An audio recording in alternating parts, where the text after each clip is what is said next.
Their absurd record in one run game.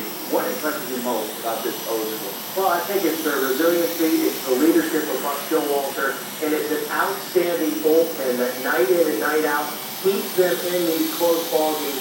And now all of a sudden, as the season goes on, we're starting to see a lineup that's powerful, that has some balance to it, and when you hit the ball over the fence and are able to keep games played and turn it over to a good bullpen, good things are happening in Baltimore right now. You've been in that situation before. A good club, playoff atmosphere. What does that buzz you speak of do for a team? Oh, it's everything.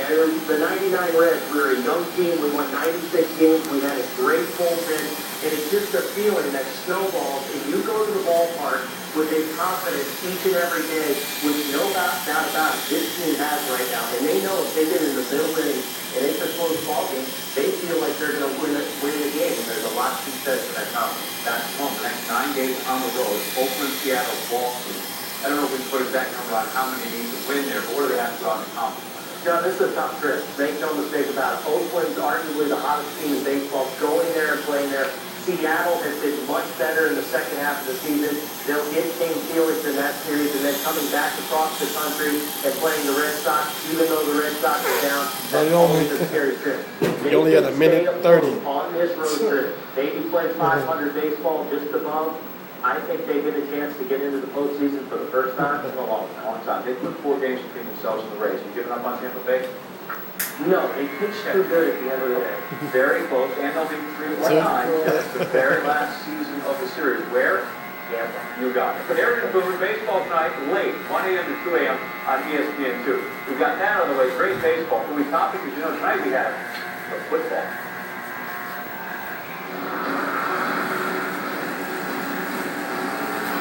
This Packers team will arrive, they gave us. Just unable to get it done here tonight. Still come back over the end. A lot of things that don't mean that a lot more this season. And the 49ers are going to get out of here with a win. He's plenty. He's no good this time. He owns his house. That must be good. And he's going to 2:30. So we all back? Yeah. That's it. So, they look. Packers Bears tonight for the 185th time. James Cutler shaking off the rust off the glove. 21 of those are passes. 333 yards, 2 touchdowns. The Bears scored. Number 1 draft pick Andrew Luck. They moved the post Sunday. Chicago scored 41 points. Chicago continued up tonight. And long as the season opener, that was spectacular. He finished 30 of 44, 33 yards, 2 TDs, and INT. The Niners held them in check until late in the game after Blues. Going down 0-2, not desirable. Packers, the only team in the NFC North not in first place at the moment. The Bears, Lions, and Vikings, they're all running. Rachel Nichols reported from 1265 from Marty Aggie, Titletown, USA this evening. Rachel, can you have a heightened sense of urgency if we're only in week 2 of the season? Come on, my friend, this is the NFL. There are teams who talk about having a sense of urgency during OTAs. You can absolutely have urgency in week 2, and the Packers have it. Now, what you're not sensing here is any kind of sense of panic. They know they lost to a very good football team on Sunday. No one here is running around trying to throw out the playbook. Still, this is a proud franchise. Last season, it took them 102 days before they lost the football game. This year, it was in week 1.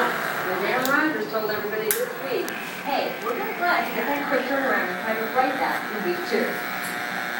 Sucks to lose, but everybody's kind of moved on to Chicago. It's kind of a blessing of a short week after a loss. Jay's a big-time quarterback who can make some plays with his feet and throw the football. Obviously, one of the strongest arms in the league. He's got some guys, Jeffrey and Marshall, Bennett and Hester, those guys. So obviously with Matt Forte and Bush in there, they got a lot of weapons. So we're going to play a high-scoring game. Hopefully we'll be ready for that. Now, big question mark for the Packers tonight is, will Greg Jennings play? The receiver is listed as doubtful with a groin injury. Usually that is something that teams do not want to rush a player back on the field for. They're worried about him re-injuring it, maybe being out for even longer. But Jennings has been lobbying his coaches to play. He went through some tests over the last 24 hours, not just testing whether he could complete drills, but also his endurance on those drills. And we'll find out within the hour whether they're going to activate him. Very valuable, John, against the Bears. He's averaging in his last 10 games against Chicago more than 15 yards a catch. Not someone you'd like to leave on the sidelines if you don't have to.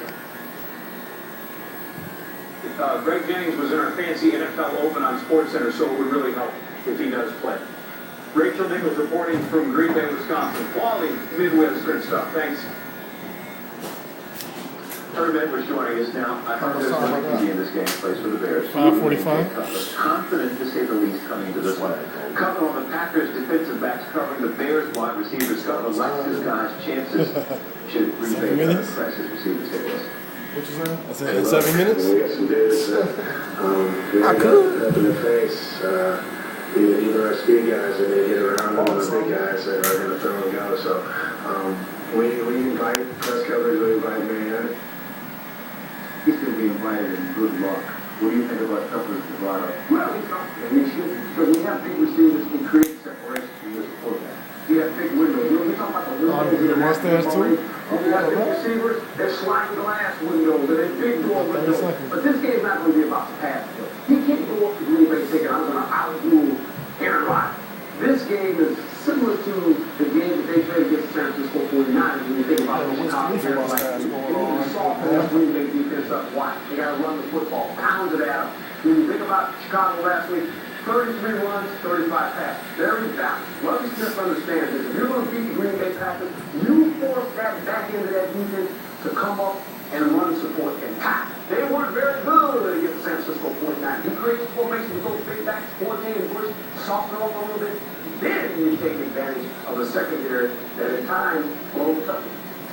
Question for you, my friend. Give it to him. Do you know the last Bears QB to go in the Lambeau Field and win?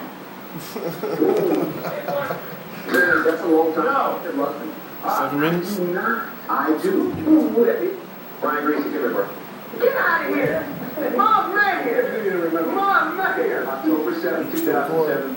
2 TDs in the win. What was that like going there and get the W? Well, to go to Lambeau, especially in this rivalry, as you know, Coach, the Bears, Packers is one of the best in all of football. And to do it at night.